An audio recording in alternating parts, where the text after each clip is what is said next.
Hello guys, welcome on my YouTube channel. आज का हमारा टॉपिक है बहुत ही इम्पोर्टेंट। और इंडिया के अंदर अराउंड 10% पॉपुलेशन को ये डिजीज़ होती है, ये प्रॉब्लम होती है। और एक ऐसी डिजीज़ है जो कि आज से 170 साल पहले मतलब सन 1850 के आसपास इसका पहला केस मिला था वर्ल्ड के अंदर। एंड उसके बाद में ये बढ़ता ही चला गया, जो कि आज इंडिया के अंदर 10% पॉपुलेशन के अंदर ये है। ऐसा ये कौन सा डिजीज़ है? ये डिजीज़ है हाइपोथायराइडिज्म। हाइपोथायराइडिज्म एक ऑटोइम्यून डिजीज़ है जो कि कंपेयर टू मेल्स फीमेल्स के अंदर ज़्यादा होता है। और ये एक मोस्ट कॉमन थायराइड डिसऑर्डर है। थायराइड ग्लैंड कहाँ होती है? तो थायराइड ग्लैंड होती है वो अपने जो नेक होती है उसके एंटीरियर पार्ट के अंदर होती है, जो कि बटरफ्लाई शेप के अंदर होती है। ये प्रोड्यूस करती है थायरॉक्सिन हार्मोन। अब थायरॉक्सिन हार्मोन अगर कम प्रोड्यूस होगा, जितनी एक नॉर्मल क्वांटिटी चाहिए उससे कम प्रोड्यूस होगा तो हाइपोथायराइडिज्म होगा। और अगर थायरॉक्सिन हार्मोन ज़्यादा सीक्रेट होगा थायराइड ग्लैंड से तो वो हाइपरथायराइडिज्म होगा। आज हम पढ़ेंगे हाइपोथायराइडिज्म। बेसिकली ये क्या क्या काम करता है, मेन काम क्या करता है वो अपन देखते हैं। ये मेटाबॉलिज्म को कंट्रोल करता है, थायरॉक्सिन हार्मोन है, और एनर्जी यूटिलाइजेशन कंट्रोल करता है एंड ग्रोथ को कंट्रोल करता है। लेकिन अगर इस हार्मोन की कमी हो जाएगी तो ये तीनों चारों चीज़ें ही बिगड़ जाएंगी और इनके साथ में और भी बहुत सारे सिम्टम्स आएंगे, जो कि हम आगे के वीडियो के अंदर आपको बताएंगे। आइए जानते हैं कि क्या सिम्टम्स होंगे हाइपोथायराइडिज्म के। सबसे पहले हम बताते हैं कि ब्रेन पे अफेक्ट करेगा। ब्रेन पे अफेक्ट करेगा तो जो पेशेंट है उसका इंटेलिजेंस लेवल है, जो आईक्यू लेवल है वो कम हो जाएगा। डिप्रेशन भी हो सकता है, कन्फ्यूजन भी हो सकता है। ये सारी प्रॉब्लम्स ब्रेन से रिलेटेड हो गई। अब उनको हेयर लॉस भी हो सकता है, स्वेलिंग ऑन द फेस पे स्वेलिंग भी हो सकती है उनको, और स्किन थिक एंड ड्राई भी होगी। और आवाज़ है, ये बताया कि मोस्टली फीमेल्स के अंदर होता है, तो आवाज़ हॉर्सनेस हो जाएगी, हॉर्सनेस वॉइस होगी, मतलब भारीपन हो जाएगा आवाज़ के अंदर। और हार्ट रेट भी लो हो सकती हैं, जिनको मेडिकल टर्म के अंदर बोलते हैं ब्रेडिकार्डिया।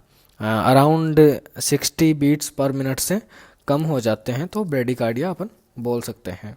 और मूवमेंट ऑफ द इंटेस्टाइन का जो एक मूवमेंट होता है वो भी स्लो हो जाता है, जो कि कॉन्स्टिपेशन कोज करता है, मतलब कब्ज की प्रॉब्लम कोज होती है।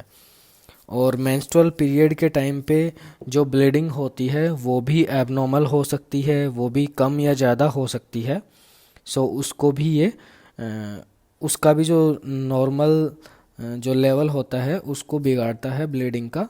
और muscle weakness, patient muscle weakness की कंप्लेन करेगा, और लेग्स के अंदर उसको स्वेलिंग भी मिलेगी, और उसको कोल्ड इंटॉलरेंस होगा पेशेंट को। अब कोल्ड इंटॉलरेंस का मतलब होगा कि सर्दियों के अंदर उसकी सर्दी सहन करने की कैपेसिटी है वो कम हो जाएगी, मतलब उसको सर्दी ज़्यादा लगेगी।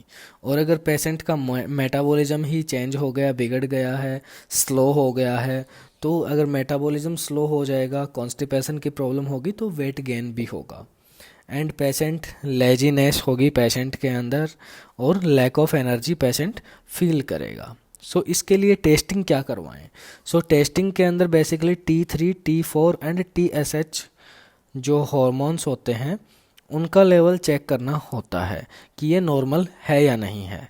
TSH की फुल फॉर्म होती है thyroid stimulating hormone. Basically hypothyroidism के अंदर T4 होता है, उसका लेवल तो लो हो जाता है, जितना नॉर्मल होना चाहिए उससे कम हो जाता है। TSH का लेवल है वो इंक्रीज हो जाता है, जो कि हाइपोथायराइडिज्म की सिचुएशन है। अगर T4 का लेवल इंक्रीज हो जाता है और TSH का लेवल कम हो जाता है, वो होती है हाइपरथायराइडिज्म की सिचुएशन। और अगर T4 का लेवल तो नॉर्मल है पेशेंट के अंदर और TSH का लेवल बढ़ा हुआ है, इंक्रीज्ड है, तो उसको बोलेंगे हम सब क्लिनिकल हाइपोथायराइडिज्म। सब क्लिनिकल हाइपोथायराइडिज्म का मतलब ये होगा कि इन फ्यूचर, अभी तो इनको हाइपोथायराइडिज्म जैसी प्रॉब्लम नहीं है, लेकिन इन फ्यूचर इनको हो सकती है या फिर होने के चांस ज़्यादा हैं। हर एवरी 4 to 5 मंथ्स 6 मंथ्स के अंदर टेस्टिंग करवानी होती है पेशेंट को, और उससे उसके थायरॉक्सिन लेवल का, T4 T3 TSS लेवल का पता लगता रहता है। अब इसका ट्रीटमेंट क्या होगा?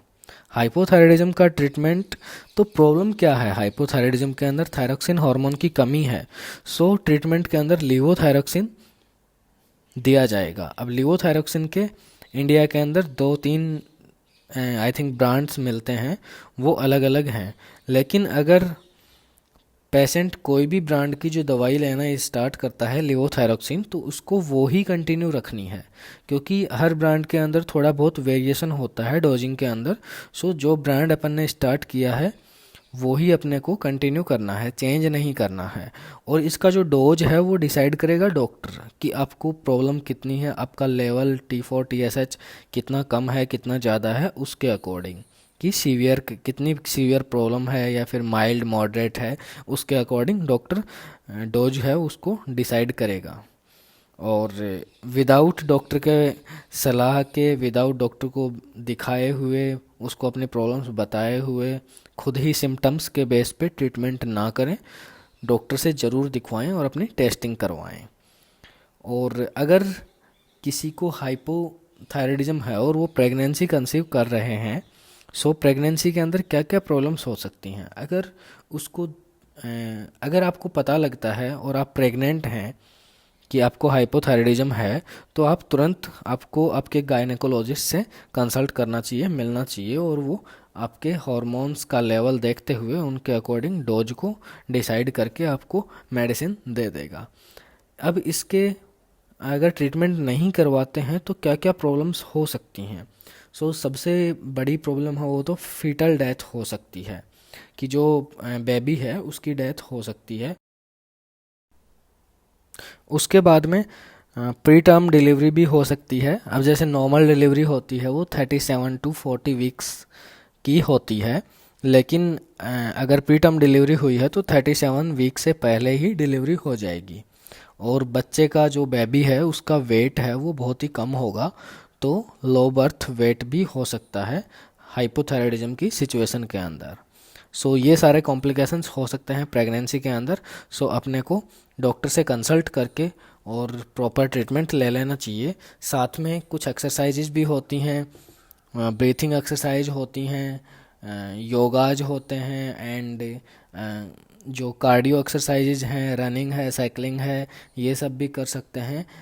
और पर्टिकुलर अपन डॉक्टर से पूछ सकते हैं कि क्या क्या एक्सरसाइजेज इसके अंदर करें, तो काफ़ी हेल्पफुल होती हैं थायराइड को ठीक करने के अंदर। ठीक भी हो सकता है ये, लेकिन वो सिचुएशन देखी जाती है कि आपको कितना इसकी सीवियरिटी कितनी है, उसके अकॉर्डिंग एक्सरसाइज वगैरह से नॉर्मल हो सकता है। अदरवाइज लेवोथायरॉक्सिन तो खाना ही है। ये था एक शॉर्ट डिस्कशन हाइपोथायराइडिज्म पे। अगर आपको वीडियो अच्छा लगा हुआ हो तो लाइक करना, शेयर करना एंड चैनल को सब्सक्राइब करना। Thank you guys.